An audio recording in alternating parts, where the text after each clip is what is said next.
Assalamualaikum warahmatullahi wabarakatuh. Berjumpa kembali dengan Pak Sodikin pada mata pelajaran IPS.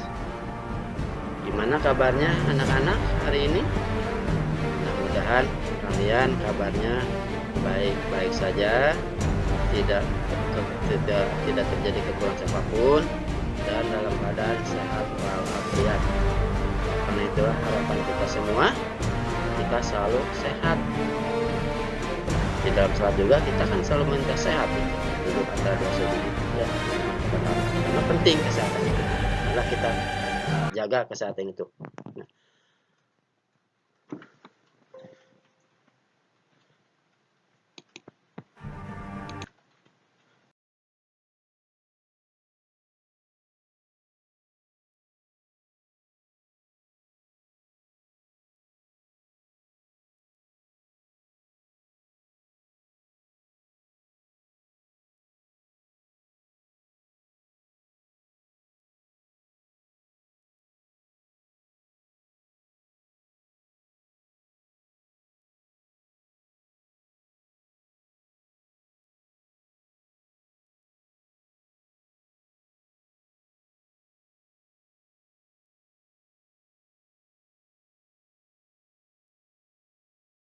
pada kesempatan ini Bapak akan memberikan materi tentang pengaruh perubahan ruang dan interaksi antar ruang di Asia dan benua lainnya. Sebelum Bapak membahas materi ini, marilah kita berdoa menurut agama dan kepercayaannya masing-masing. Berdoa mulai. Selesai. Mari kita lanjutkan.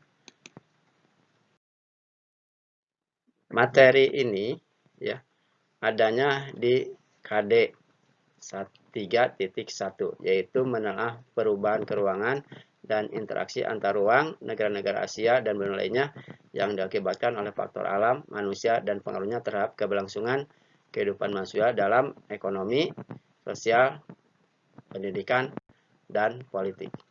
Jadi ada 4 pengaruh yang akan kita bahas. Pengaruh ekonomi, sosial, pendidikan, dan politik.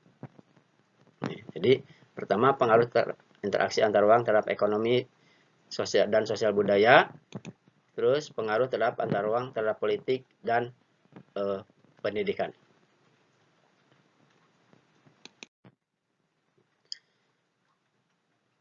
Dari materi ini kalian harus mampu menguasai.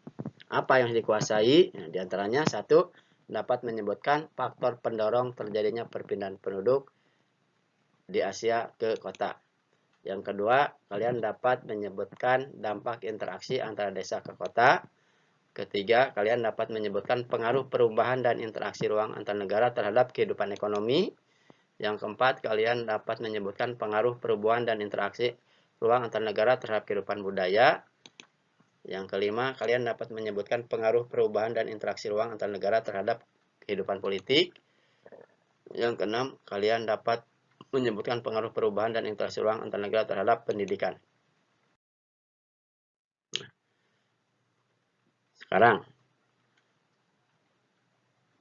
faktor apa yang mendorong penduduk desa itu, ya, yang ada di Asia itu pindah ke kota? Kenapa mereka bisa pindah? Kenapa mereka mau pindah? Tentu saja ada sebabnya. Apa sebabnya?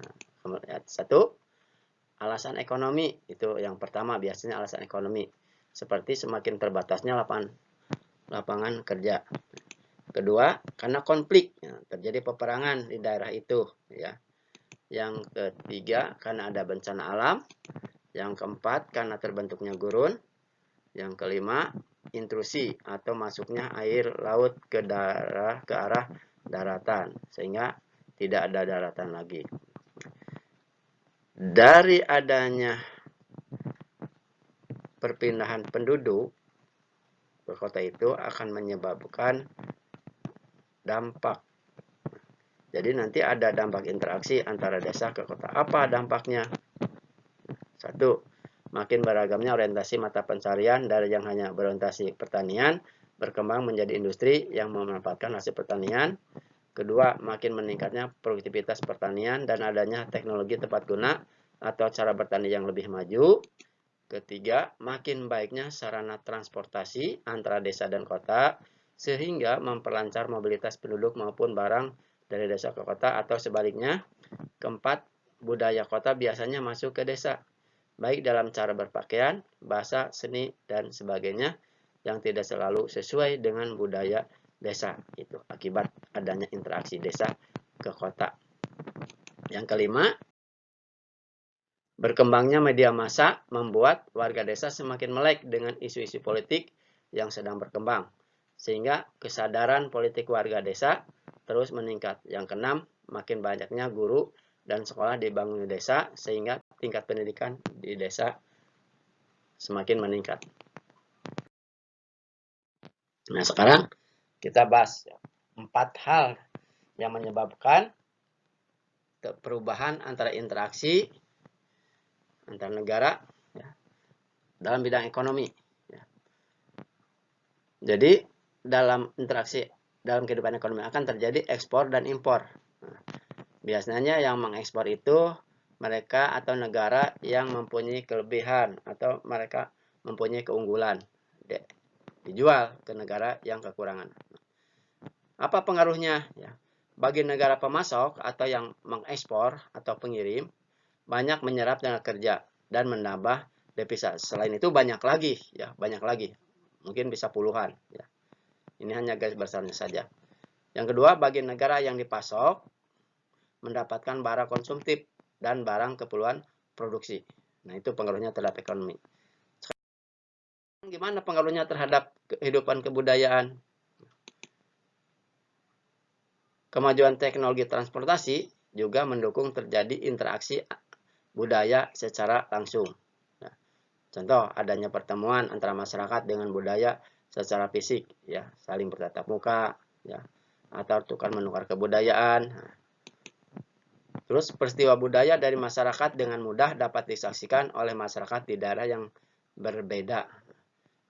Contohnya, cara berpakaian artis Hollywood dengan cepat ditiru oleh banyak masyarakat. Sekarang, terhadap kehidupan politik. Apa pengaruhnya?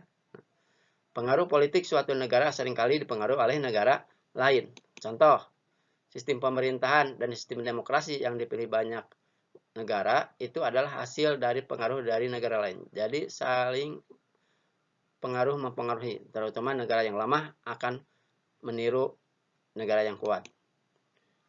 Terus peristiwa politik di satu negara dapat dipengaruhi kebijakan politik negara lain. Contohnya, ya, pertikaian antara Israel dan Palestina mempengaruhi kebijakan pemerintah dalam melakukan hubungan dengan Israel maupun Palestina. Sekarang dalam pendidikan. Banyak negara berkembang mengirim pelajar dan mahasiswa ke negara maju atau terjadinya pertukaran pelajar. Ya. Tujuannya apa? Untuk meningkatkan kualitas sumber daya manusia di negara-negara berkembang. Nah itulah ya pengaruh perubahan dan instrumen mata uang pada 4 segi, yaitu ekonomi, budaya, politik, dan pendidikan. Demikian pembahasan mengenai materi ini. Mudah-mudahan kalian bisa menguasainya dan bisa mengamalkannya dan bisa bermanfaat bagi kehidupan kalian di masa yang akan datang. Demikian, assalamualaikum warahmatullahi wabarakatuh.